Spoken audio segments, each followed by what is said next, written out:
His Highness Maharaj Bhanu Singh Ji, Honorable Minister Haribhai Chaudhary Ji, Chairman Kaur Kram Singh Ji, members of the dais, leaders from the industry, ladies and gentlemen, good morning to you all.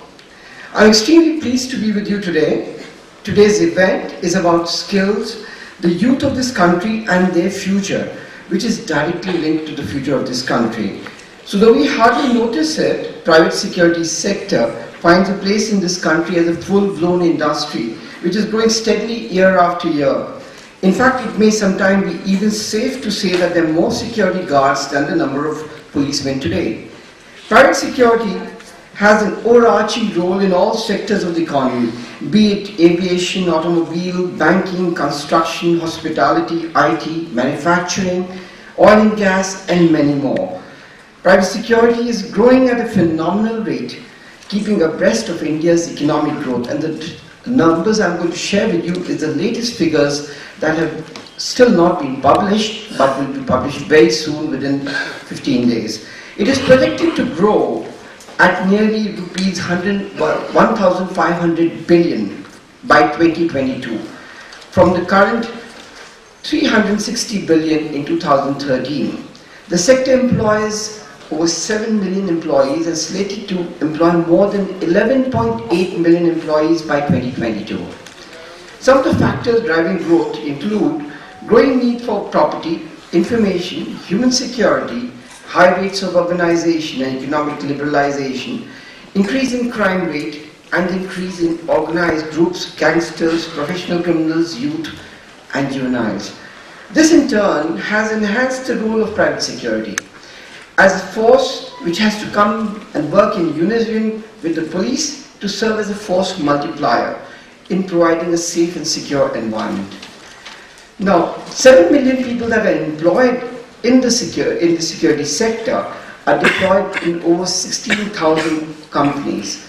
There are 88% are large, 11% are medium and small, and growing at the annual rate of 25%. The industry should be attributed to the key drivers like growing urbanization and increasing insecurity, mushrooming from shopping malls, self-contained townships, frequent terror attacks, and shortage of police personnel. So we see a major chunk of demand likely to come from the following states: Karnataka, Andhra Pradesh, Tamil Nadu, and Kerala. These things that I'm talking to you about is from a study done by KPMG, and it's been done across the whole of India at the district level and cumulated, and that's the kind of figures that I'm providing you here. States like Maharashtra and Gujarat are also expected to grow into this growing demand owing to rapid industrialization and infrastructure expansion. The major cities where we're going to expect nearly 70% of the residential demand is New Delhi, Mumbai, Chennai, Bangalore, Kolkata, Pune, Chandigarh, and the likes. The industrial demand is going to come from Rajasthan, Gujarat, Maharashtra, Karnataka, Tamil Nadu, and Andhra Pradesh. Now, even though it is the second largest employer of manpower in the country after the agricultural sector, it falls within the unorganized sector of the economy and is staffed by youth lacking in education and hailing from weaker sections of the society. The supply of manpower to the industry is often from the rural and interior parts of India. This notwithstanding, it is a favored profession for a large percentage of our children who do not complete school or reach college. The private security predominantly operates on the migratory workforce from sourcing clusters which have posed serious threats due to poor background check mechanisms. Even the minimum labor wage structure, subject to individual state jurisdictions, create imbalances in the wage levels and historically seen high attrition rates, 40% and 20% among the trained and untrained guards respectively. In this light, training and certification of the guard force has assumed great importance, keeping in view the statutory requirements spelled out by the Visar Act of 2005 and the Model Rules 2006. Today, the scope of guards' work has expanded vastly and includes everything from preventing industrial espionage and conducting electronic surveillance to providing in-person security, conducting investigations, managing facilities. Penetration of organized players in the industry is expected to witness a jump from the current 35 to 50% in the next 5 years, where global players will be entering India through their own operations and buyouts. Supply of the manpower is likely to grow at a compound annual rate of 10% only. So there we see a gap now. The gap is demand going at 25 and supply only going up at 10%. So we have a big supply gap which we need to address. Now, while building the number of skilled people is important, it is equally necessary to address this issue from the demand side itself. And therefore, the need that the industry comes together with the skilled youth to use the skilled youth of India as an advantage. To fulfill this mandate, the National Skill Development Corporation created Security Skill Council offers and to upskill and certify the manpower in this sector. The Security Skill Council was formed in 2011 as a Section 25 company.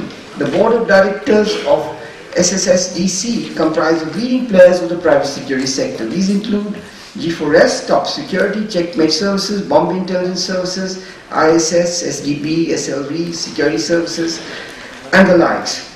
And it has members from NSDC, CAPC, CIIs, FICCI, and Army Welfare Policemen organizations, among others.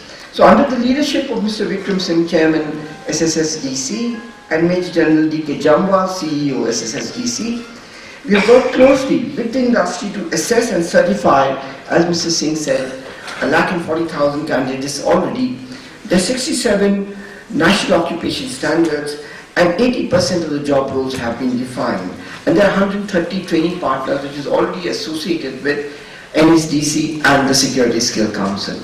I'd like to bring to your notice to this August gathering here that the commoditization of security services has led to a production of a standardized, low-skilled, minimally trained manpower to create a formidable private security force that I would request the industry leaders and colleagues to present here today, to consider 5 recommendations. First, courses for trainers should be more made scientific and methodical with structured modules and clearly defined outcomes for the trainers. And I'm glad that the Security Skill Council has done this very well.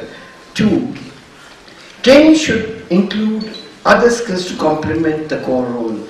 Manage reception area, manage EPA system, value parking, soft skills, etc.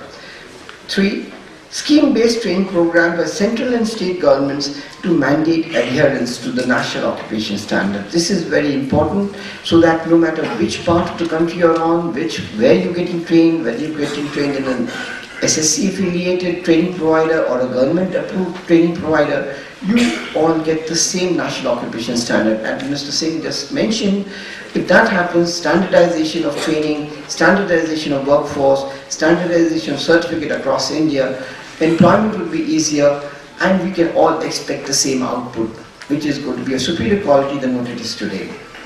Then design long-term employee benefit schemes for employees to ensure job continuity and reduce attrition. Last but not least, it is important to have a salary structure in alignment with the cost and evolved standards of living, especially in urban India. Now, if we were to focus on what our Honorable PM has been saying, to focus on skill, scale, speed, let me add another S to S. So in addition to skills, scale and speed, we need a secure India.